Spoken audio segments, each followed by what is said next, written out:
Police මූලස්ථානයේ විසින් විශේෂ චක්‍රලේඛනයක් නිකුත් කරනු ලැබුවා.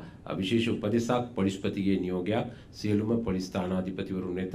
එහි සඳහන් වුණේ විශේෂයෙන්ම පසුගිය දිනවල මෙම නිරෝධායන කටයුතු වලට සහභාගී වන පොලිස් නිලධාරීන්, එවැගේම වෙනත් රජීය නිලධාරීන් සහ විශේෂයෙන්ම මහජන සෞඛ්‍ය පරීක්ෂකවරුන් සමච්චලයට ලක් කරන ආකාරයේ විවිධ වීඩියෝ පට සමාජ මාධ්‍ය ජාල ඔස්සේ විකාශනය කරනු ලැබුවා. ඒ වගේම සමාජ මාධ්‍ය ජාලවලට මුදාහැර තිබුණා.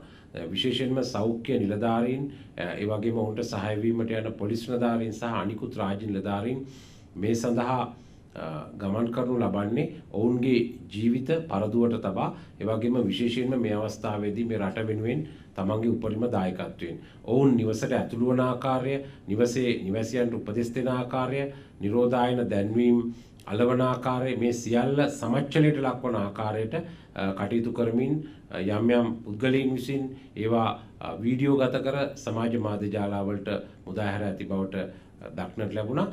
දැනටමත් එවැනි වීඩියෝ පට 3ක් සම්බන්ධයෙන් පොලිස් මූලස්ථානයේ විමර්ශනය ආරම්භ කර තිබෙනවා. මෙවැනි වීඩියෝ පට නිරෝධායන ක්‍රියාවලියට සම්පූර්ණයෙන්ම බාධා පමුණුවන අතරම රජයේ නිලධාරීන් සමච්චලයට ලක් කිරීමක් වෙනවා. ඒ නිසා ඒ සම්බන්ධව විමර්ශන ආරම්භ කරන නිලධාරීන් ශ්‍රී ලංකාවේ අපරාධ නීතියේ දඬ නීති සංග්‍රහය 183 එනම් රජයේ නිලධාරීගේ රාජකාරියට බාධා කිරීම, ඒ වගේම අයුතු අවහිරය සිදු කිරීම සහ රජයේ නිලධාරියෙකුට සාපරාධී බලහත්කාරය පෑම යන අපරාධමය චෝදනාවන් යටතේ විමර්ශන ආරම්භ කර තිබෙනවා. ඒ වගේම විශේෂයෙන්ම මෙවැනි වීඩියෝ පට අන්තර්ජාලයට මුදාහැරීම මගින් නිරෝධායන ක්‍රියාවලියට ඍජුව සහ වක්‍රව බලපෑම් සිදු වෙනවා.